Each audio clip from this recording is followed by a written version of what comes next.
Greg Gutfeld with Kimberly Guilfoyle, Richard Fowler, Jesse Waters, and Dana Perino, the five.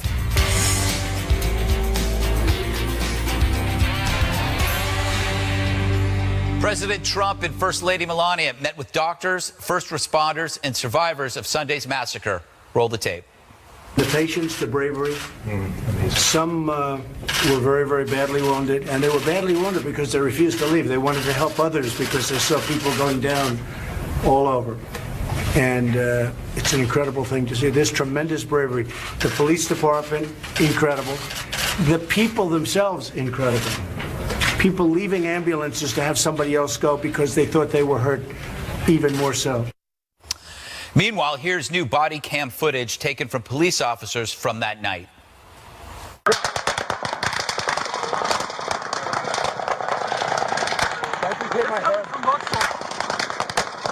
that way, go that way, go that way.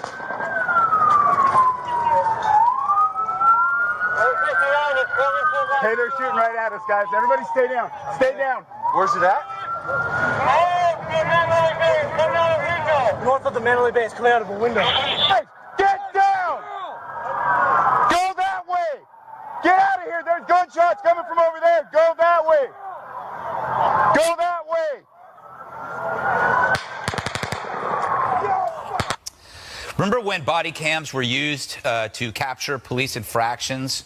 But here they reveal men running into a hail of bullets, pure heroism that vastly dwarfs the abuses that the media magnifies and players kneel over. So, from heroes to zeros. See this cartoon from a Vermont paper. It's a pile of bodies with the caption, "What happens in Vegas," etc. By Randall Enos. It reveals how detached leftists are from humanity. The paper, the Bennington Banner, apologized. They claimed they were just trying to spur debate. Well, there's no debate. Your paper sucks. Speaking of pathetic attention seekers, a Drexel University professor blames Trumpism for Vegas, tweeting, "White people and men are told that they are entitled to everything. This is what happens when they don't get what they want."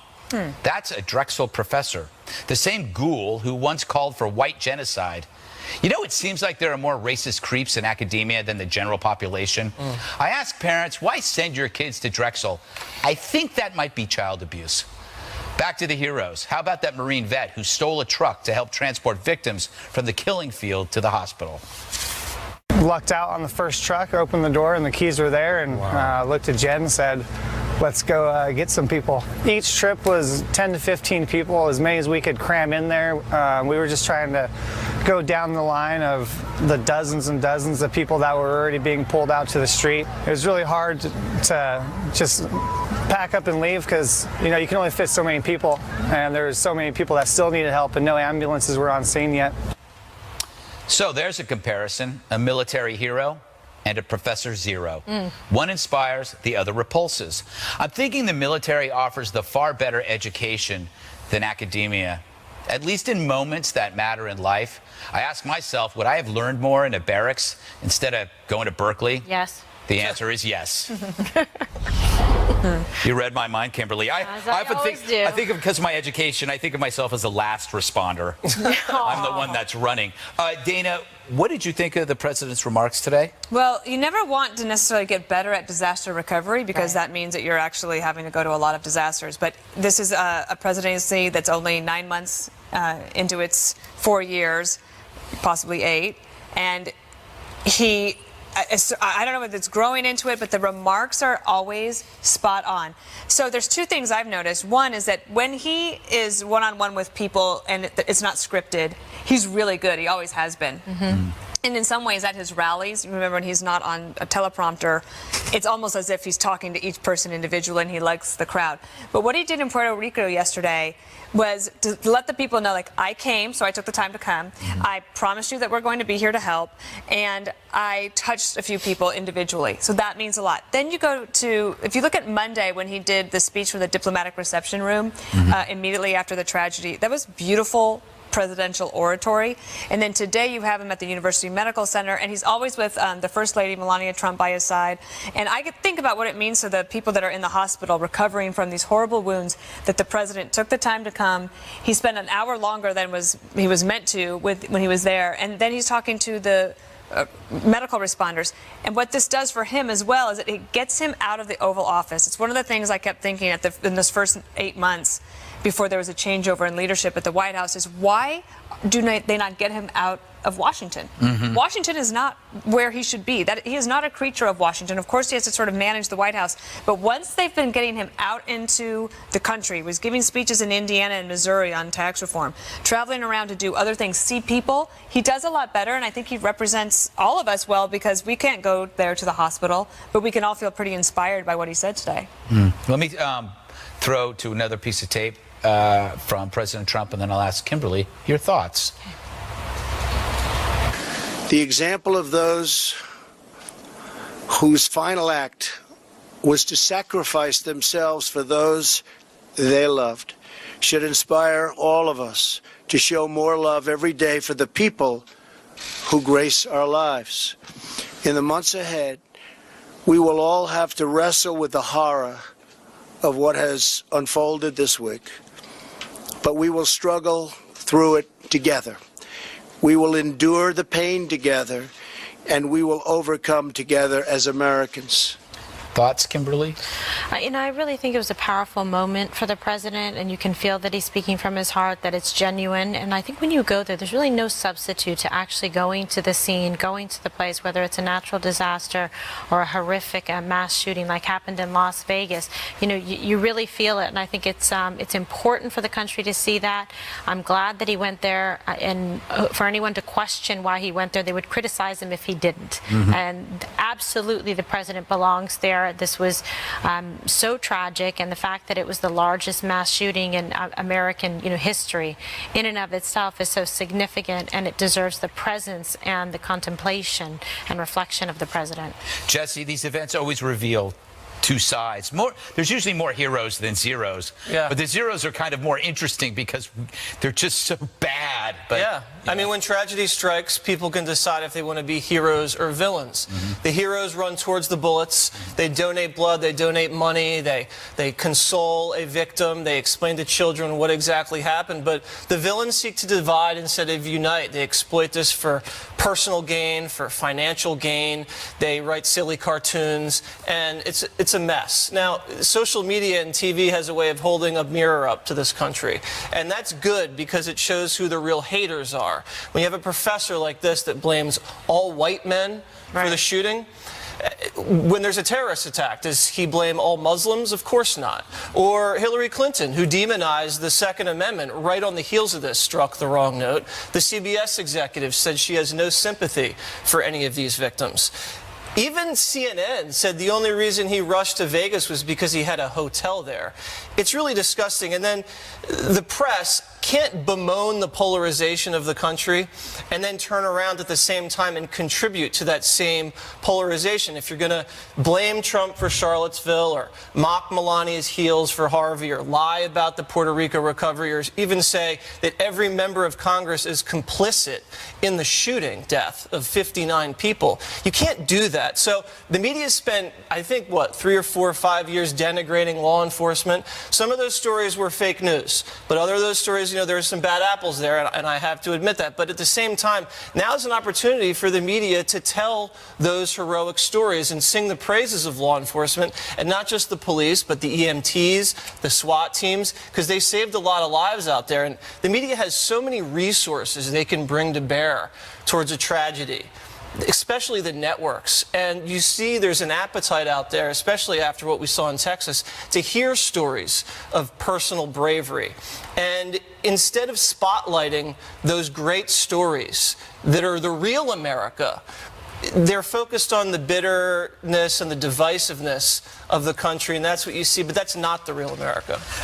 Richard, if I remember, was your mother a nurse? She is. Yes, so I'm sure when you look at this stuff, when you look at the first responders in the hospital and what's happening right now, it must mean something to you. Oh, no, it absolutely does, and I always like to take these moments to shout out those individuals, right? So I mean, I think we saw the president today with the police and with the EMTs, but some of these healthcare professionals are still working, and they're still dealing with 400 and 500 victims that are still in the hospital today. So a big shout out to all the healthcare professionals that are still working at University Medical Center, Sunrise Hospital Medical Center, St. Rosa Dominicana Hospital. They have 3 campuses all in Las Vegas who are dealing with many, many, many victims. Some of these nurses are working 3, 4, 5 shifts to deal with the just volume of patients. So a big shout out to them. They are true American heroes in my book. They probably aren't sleeping. No, not at all. I heard an amazing story about I think it was at the University Medical Center. A friend of mine has a friend who just got his residency last week and started there, and his first on-duty Monday, this is what happened. Or Sunday night, he works the weekends. Wow, what a way to break in. And I think nobody really knows the toll that it takes on these individuals. So my mom she was also part of the Irma team in Miami, and she literally slept on the hospital floor for 3 days. Wow. When the hospital ran out of power, they were still there taking care of patients. So they really do yeoman's work. They're also doing the same type of work in Puerto Rico. So big shout out to all the healthcare professionals. Yeah. You know, when I go back to the Bennington Banner, it's a small paper out of Southern Vermont. They've apologized. What I find interesting about their apology is that they regret it. They said they were trying to spur debate because they felt that, nothing ever gets done after this. So, like, I could see if somebody said, "Oh, we were just making a sick joke." I go, okay. But when you justify a sick joke by saying, well, we're politically superior. Right. We're coming from a politically superior point of view.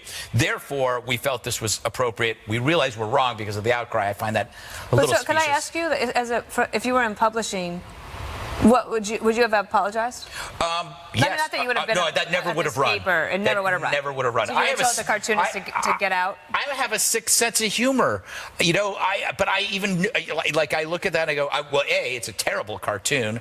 I would have fired if I owned that paper. I would have fired the editor. It's a terrible paper. We had some run-ins with the Bennington Banner when I worked on the O'Reilly Factor. Oh, I'm sure. They are tremendously dishonest. They would side against rape victims, child rape victims. When we did a lot of the Jessica's Law coverage up there, they were giving really soft sentence to child rapists. And we went up and confronted some of the editors up there, and they were total cowards, would not justify any of the editorials up there.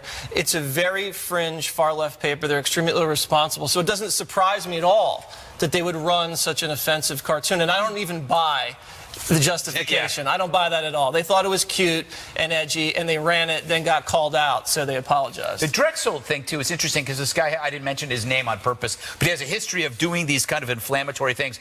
I'm assuming he has tenure. Well, yeah, but interesting because the CBS lawyer got fired. Right. Academia, he probably got a he got a promotion. bonus. He got a promotion. Spot bonus. To some extent, though, but to some extent, I mean, that's the ideal of academia. You come to academia, you get tenure, and your job is to sort of do research and to say things. Go on Twitter. What research was he doing? No, right but there? the reason why I say that is because what some people 30 years ago, when people were like, the gay people should get married, everybody was like, this is blasphemy. This is the worst thing in the world.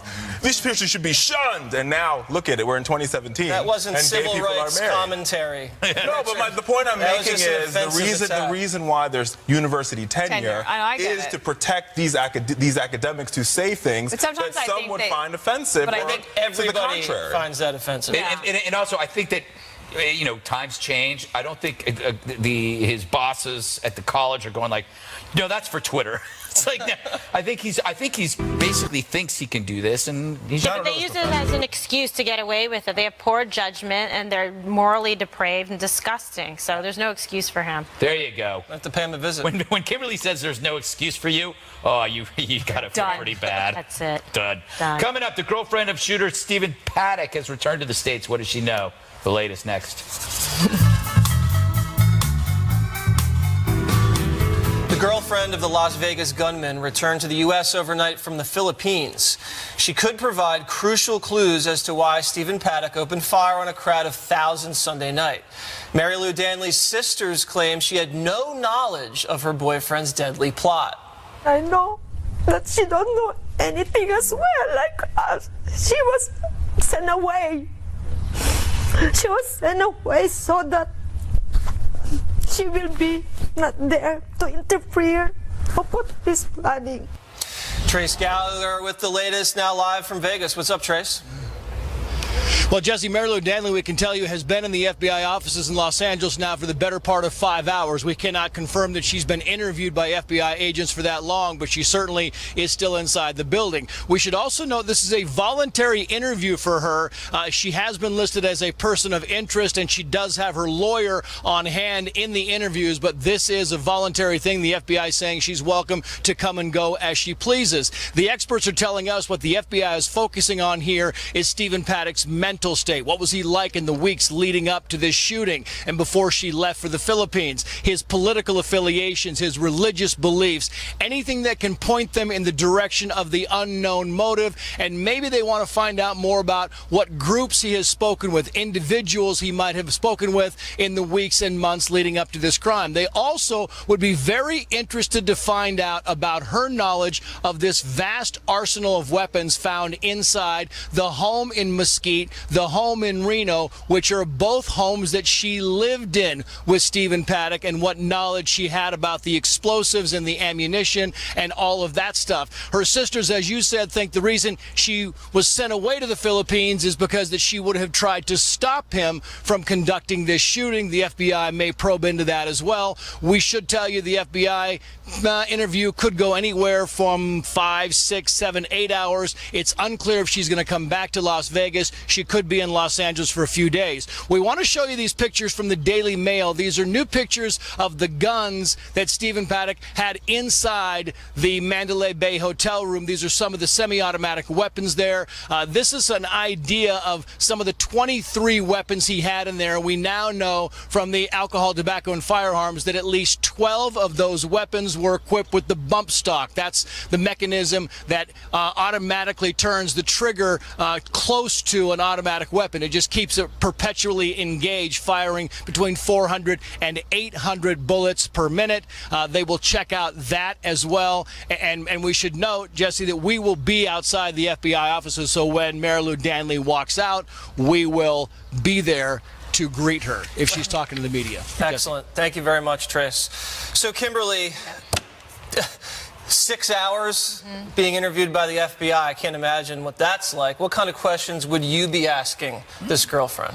Yeah, well, I think what's going to be very important is to see whether she's making consistent statements with perhaps text messages that she has seen relatives, and try to see if she's actually being truthful with respect to her relationship with him in terms of what she knew when she was present, and if there was any kind of way that she had information or helped him or assisted him. Was anything put in her name or purchased under her name using her credit card, anything like that, because there was some information that a credit card perhaps was left in the room that identified back to her. They did say that she came here on her own, but as you see, there's statements now from her relatives that we've been hearing some of the sound on tape of that in terms of, what did she tell them about the relationship? Did she discuss about the weapons or the ammunition? It seems that the family is trying to lay the narrative that he must have sent her away because he knew that he was going to do this and therefore didn't want her to be dragged into it. But there's also the whole financial aspect and tentacles of it to say, okay, at what point was he sending the money? How much over what period of time? Did he send more money to, a number of different accounts to other relatives? Where did she say the money got from? Where did she say that he was employed or that he told her? I mean, there's a lot of questions they're going to have her, and they're probably going to bring her back in for further, questioning. The thing that was smart that she did was cooperate with the authorities and try and hurry up, and get back here. But you're right. And any friends and associates that he hung around with, anybody that he was talking to, communicating to, especially if there's been some, evidence scrubbed from his, forensic, files in terms of different devices. And they said there's quite a few devices, but he seemed pretty savvy as it relates to those things. So he probably did his best to kind of wipe them. Those are all great points, Kimberly. What does your gut tell you about the girlfriend, Richard? I don't know. I don't have because I haven't heard her voice, so I don't really have a determination of how. I mean, I'm not Kimberly Guilfoyle, so no prosecutor.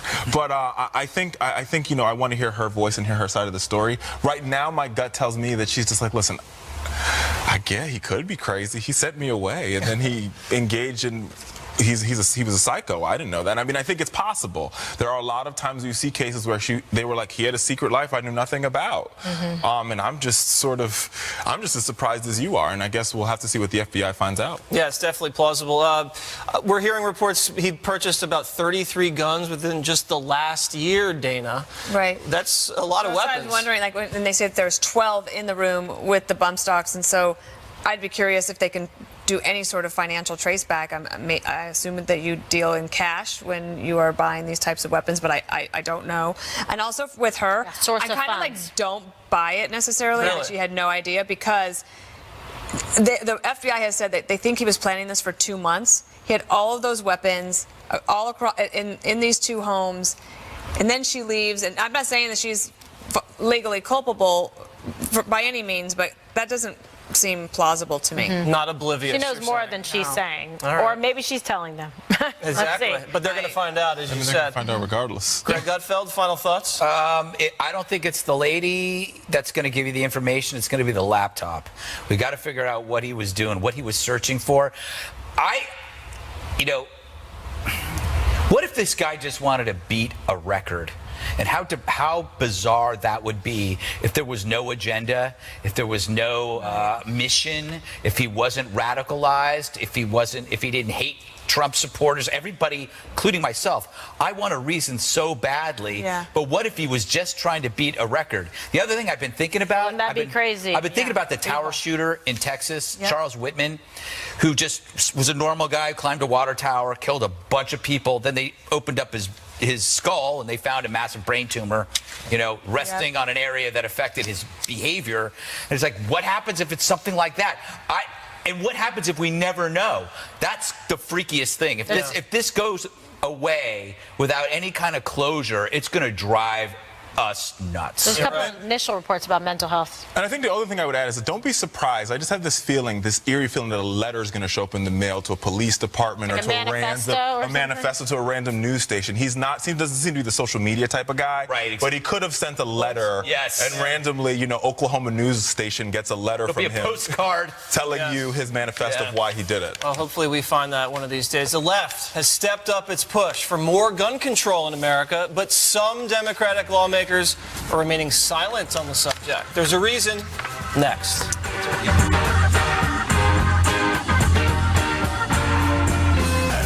The right has been criticized often by the left for attempting to block the gun control debate. Watch.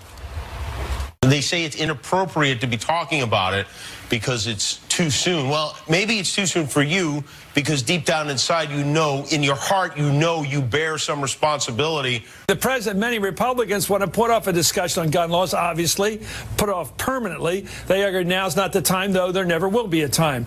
Those poor dears, they can't handle the conversation. When 59 people lie dead, what happens is they roll out, and by it's not political will.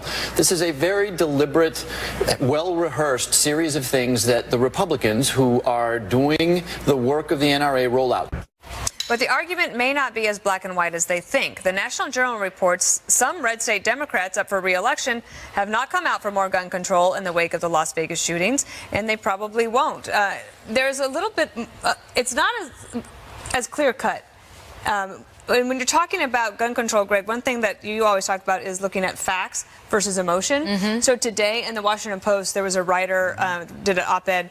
She used to work for 538, and she said she was for gun control, but that as she analyzed every statistic, nothing led her to evidence that would support the gun control changes. It's what happens, and it's when I plead with people who have emotional arguments like Kimmel.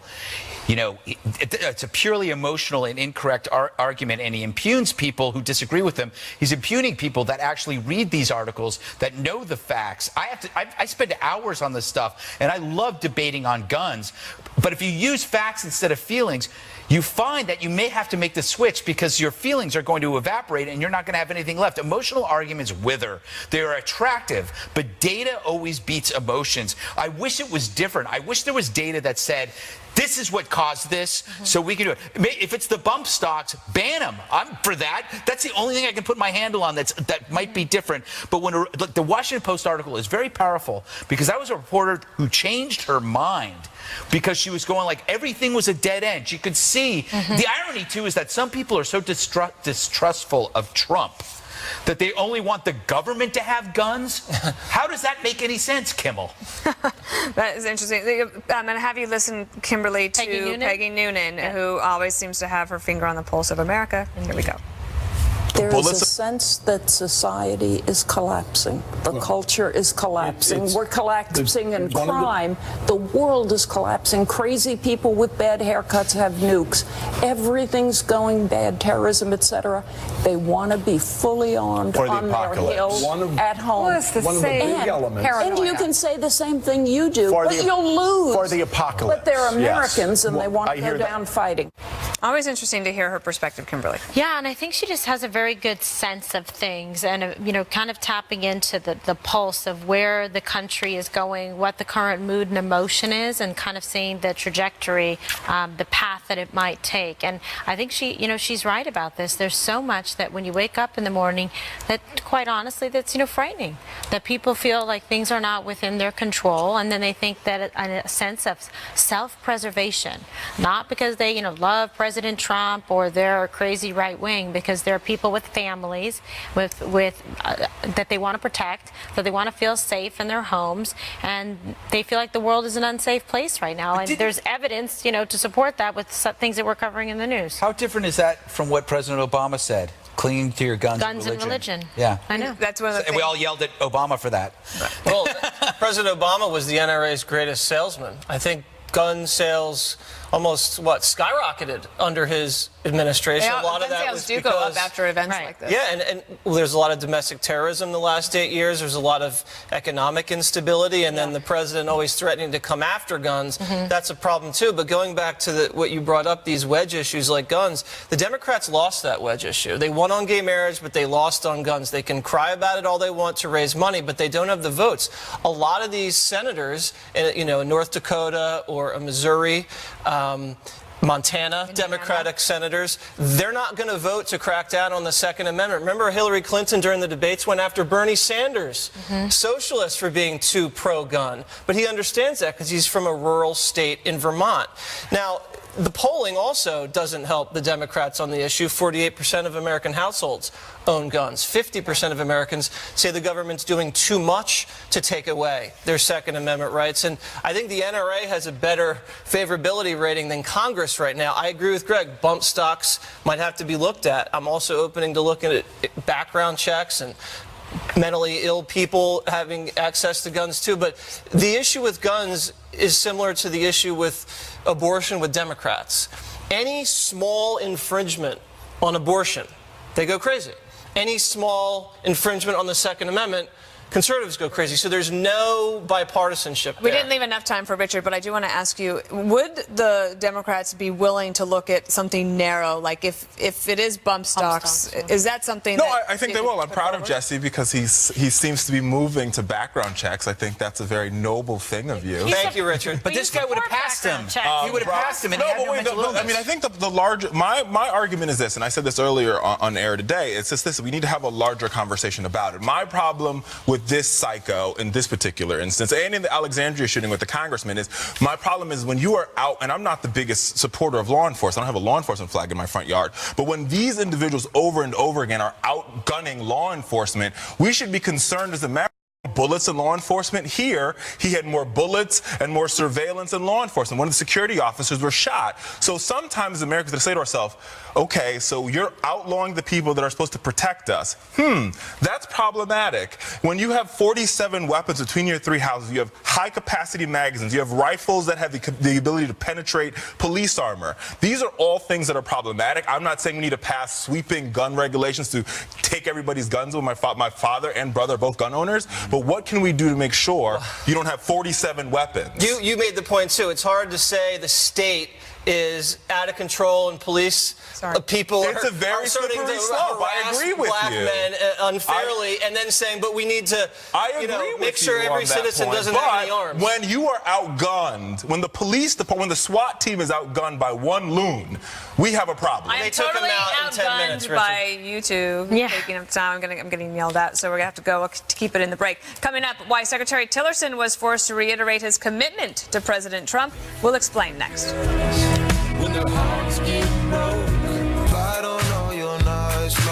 As you know, the mainstream media is on a mission to create turmoil within the Trump administration, even if their stories don't match the facts. Today, Secretary of State Rex Tillerson felt the need to come out and address a new sensational NBC report of a rift with President Trump. It claimed Tillerson was on the verge of resigning over the summer. Well, this morning, we heard directly from the Secretary himself. I have answered that question repeatedly. For some reason, it continues to be misreported. There's never been a consideration in my mind to leave. I serve at the appointment of the president, and I'm here for as long as the president feels I can be useful to achieving his objectives. And then we heard from the president. It was fake news. It was a totally phony story. Thank you very much. It was made up. It was made up by NBC. They just made it up. And the best is when he says NBC's now worse than CNN. So CNN's like, yay, somebody's worse than us. We're number 2. Yeah. Woo. But I've been working, whether it's maybe it's fake, I've been working for 30 years, every single Whether day. it's fake? Yeah, every single day I'm on the verge of resigning. Over anything. Is that what you call it? No, but if you're an intense person, and you care about doing a good job, you're willing to quit at any time. I mean, every one of us probably goes like, oh, they didn't let me do that story. I've had it. Or they're making me do this story. I've had it. Like, that's how people think. And it just feels good. And maybe there was some name calling. That's what happens. This is not like, baby games in a bathtub of balls. I was trying to think of the little ball pit in McDonald's. I know. The control room's like, what? Yeah, you mean like the little jumpy. That wasn't the control room. Jumpy pit. Those were your voices. I know you're coming to me next, aren't you? Why wouldn't I? Of course She was looking at me. I Give couldn't us help the daily briefing, Ms. Farina. I thought it was remarkable that Rex Tillerson felt the need to come out and talk to the press, because he hasn't been talking to the press for very much at all. He is a reluctant media spokesperson. He doesn't like to go out and do that, but obviously this morning he thought, I'm going to have to go out. I thought one thing he did was very interesting when he's talking about Washington, D.C., and he said, look, I'm not from here. I don't understand how you people do business. I'm going to work on the fact that we've got Kim Jong-un and Iran and all these other issues on my plate. So I'm going to go do that. You guys, I'm going to leave the gossip to you, but I'm telling you it didn't happen. And I think the president probably appreciated the fact that he was willing to so strongly say so on air. Okay, can I get a little more from you? A follow-up. Thank you. Heather Nauert, who is the spokesman, came out as well, making a pretty definitive statement. Well, so she was asked a follow-up question because in the press avail that Rex Tillerson had, he didn't answer the question of whether he had actually called the president a moron. So then there was more speculation about that. So then she, at the press briefing, very definitively said that did not happen. He did not call the president a moron. Yeah, and this is not an episode of Veep. And he doesn't use language like that. So she was like trying to shut it down. Okay, Jesse, what do you make of the situation? Is there a rift? Who knows if there's a rift? I don't know anymore. Either Rex called Trump a moron or it's fake news. It's either one of those two things. If he did call him a moron, wait, heads or tails. That's the way I game it now.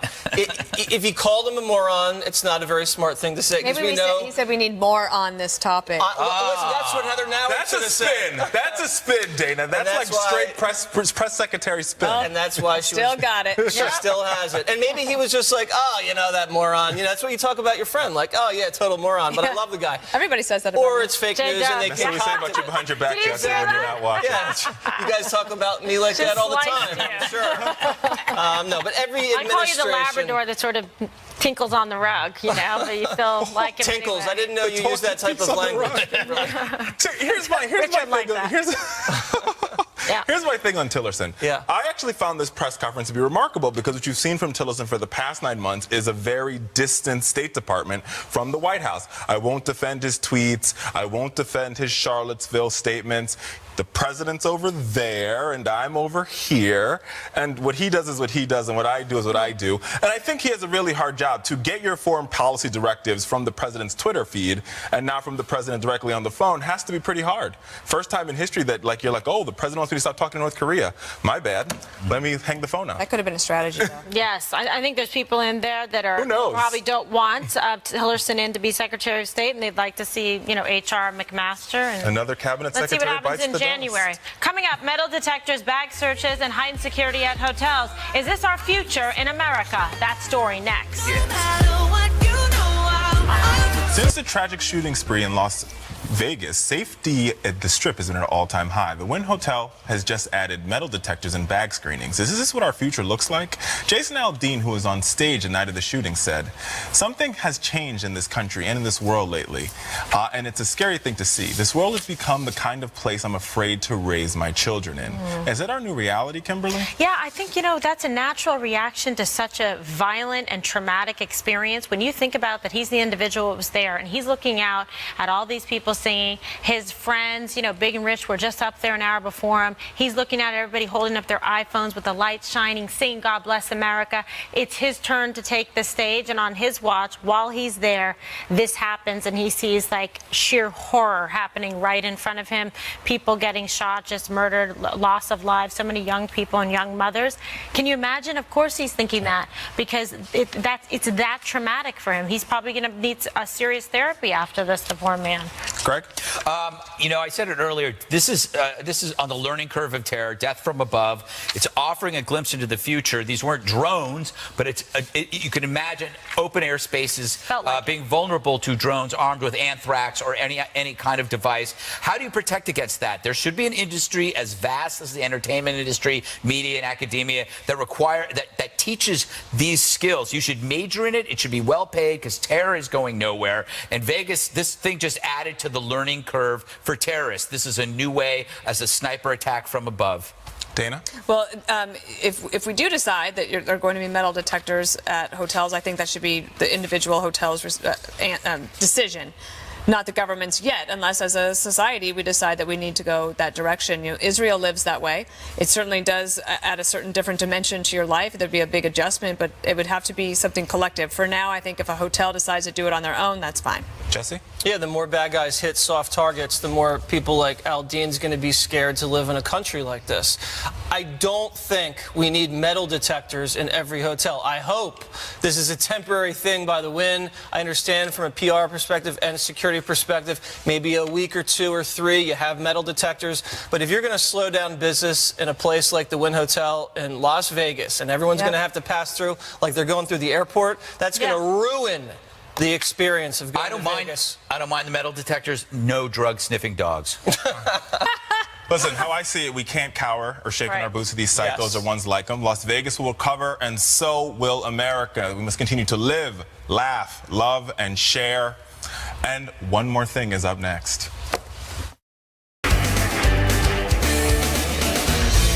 Time for one more thing, Kimberly. All right, thank you, Greg. And today I want to honor a very special mom. Her friends referred to her as a super mom and superwoman, and that is beautiful, sweet Carrie Galvin. She was 31 years young.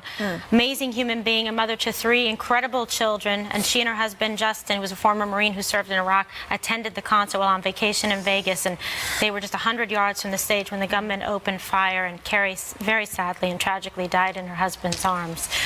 This, hits particularly close to home. My brother and his girlfriend Geneva brought this to my attention as a family friend, and you can visit my Twitter page to learn more about Carrie and about how you can help her family. This young man, much like my father had to do with my brother and I when our mother died, is going to have to raise these 3 very special children. I hope they know how wonderful their mother is. And on another note, today, you give thanks for the people in your life, and just want to say happy birthday to Ronan. My son turned 11 years old today, and so happy birthday, birthday, Ronan. Happy birthday, Road Dog. Happy birthday. Have some nice Mexican food. I feel like I've grown up with him, much like I Jasper. know. He's partially your child, so I'll be out tomorrow. He's taller than me now. For his birthday. He's All right. taller than Greg, too. That's not hard. All right, I want to show you a picture of a guy named Jonathan Smith. This guy is a straight-up American hero. He was at the concert the other day when the shooting happened.